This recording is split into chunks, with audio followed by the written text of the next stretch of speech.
Hi, welcome to this edition of Sagar Says, where we're going to be talking about dark circles under the eyes.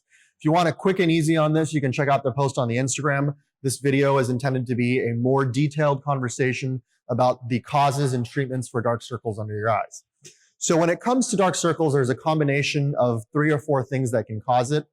Just to list them off, the first is going to be fat protruding through the lower eyelid complex.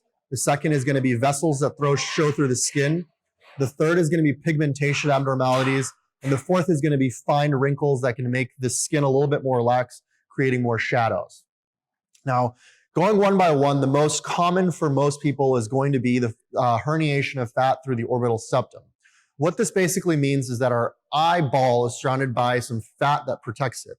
As we age, the hammock that this fat sits in, or the orbital septum, weakens, and we have particular areas in 3 compartments, medially, centrally, and laterally, that protrudes through. There is a genetic component to this, so it can be seen as early as the late 20s to 30s, but generally speaking, it occurs more so with age. The treatment for this includes 2 different options. The first is going to be advanced filler techniques, and the second is going to be surgery. So first with fillers, I use a combination of 2 different types of fillers, and it really depends on the patients. For younger patients, we place Bellatero, which is a really thin filler that you can place superficially on the very superficial surface and then kind of massage it in to give you a much more smoother contour. For older patients who have a deeper set line that goes a little bit further around what we call the orbital rim or the bone, you need a little bit more volume. And for that, we combine the Bellatero with Restylane, which is a thicker filler that's placed right onto the bone to add some volume from below. For that filler, we usually use a microcannula technique, so you only have 1 or 2 injection points as opposed to multiple to reduce the bruising, because certainly when you do this type of filler, you get more bruising and swelling than you would somewhere else. The next option for treating this area is going to be a lower lid blepharoplasty, or surgery to the lower lid.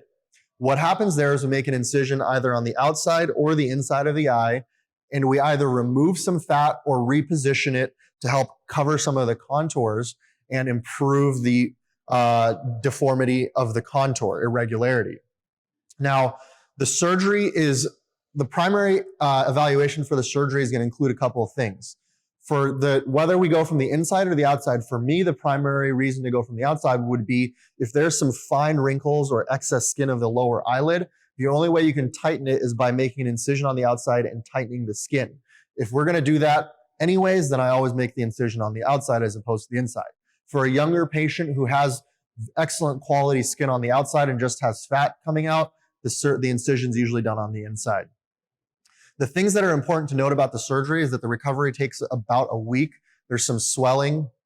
And the main things to know is that if your eyes are dry beforehand, we need an analysis to analyze the tear production and quality that your eyes are making, because we don't want the surgery to make them even drier.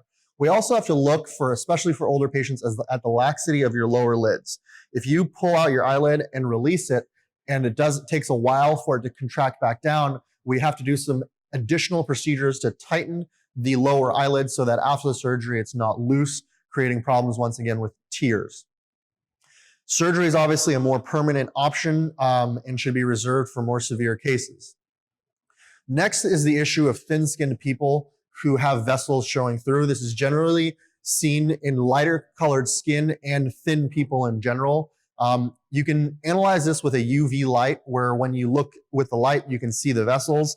Generally speaking, this is a difficult problem to address. If you go in even surgically and tie off some prominent vessels, they generally can come back bigger laterally. So I primarily would recommend treating them with a laser. Next is the issue of pigmentation. So this is very common in Indian people like myself, and my mom bugged me about hers for years. And what I've done is I worked on a special formula with our local pharmacy that's a prescription grade formula that has a combination of multiple medications that include a vitamin A derivative. And what that does is that helps regenerate your skin, and it's an equivalent of Retin-A or tretinoin.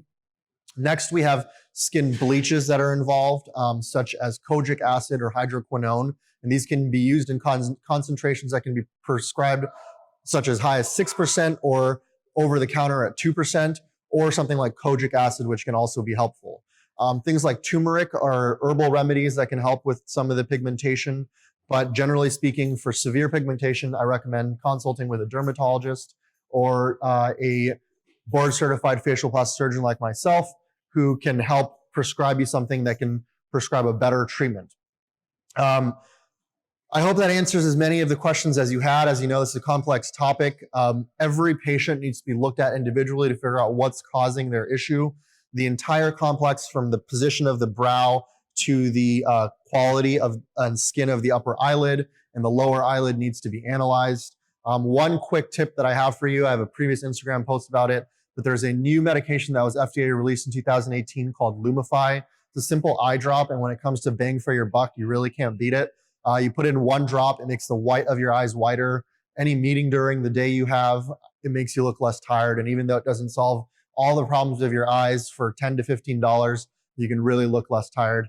Hope all this helps, and reach out if you would like to set up a consultation or have any questions.